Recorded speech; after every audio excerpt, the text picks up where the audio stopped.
Jedna ženka stara vojna isto linija koja je navodna sa životinjama da brani od lopova, od medvjeda i sve uzgajivače bi volio da uzgajaju ovakvu liniju, da se ne sveđaju na sebe, da ne prave zaprek jedan drugima i da uzgajaju prave čistokrvne šarplanince kao što se vidi kod Čeke Bože.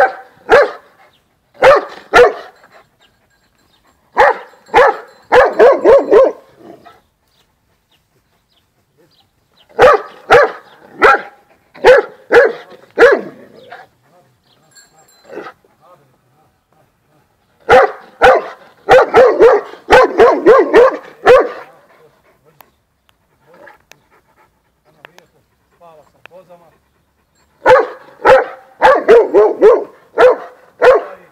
Spava sa njima.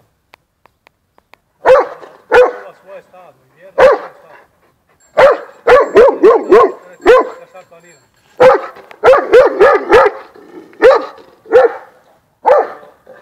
Čim dođe kakvi lopov na javi i reaguje kad je potrebno. Kad je potrebno tišina.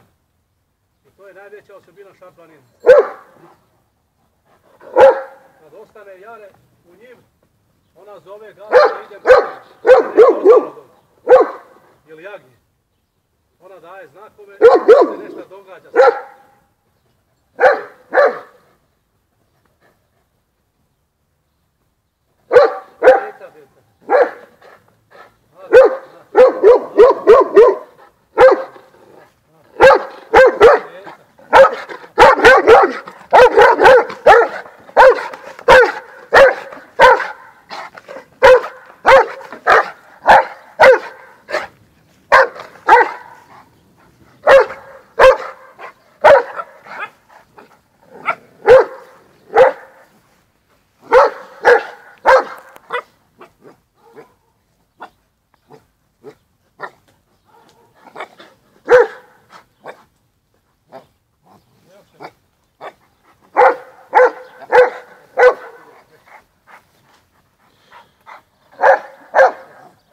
Najstariji odgajivač, 36 godina karijere sa šarplanincima, Boro Čeko,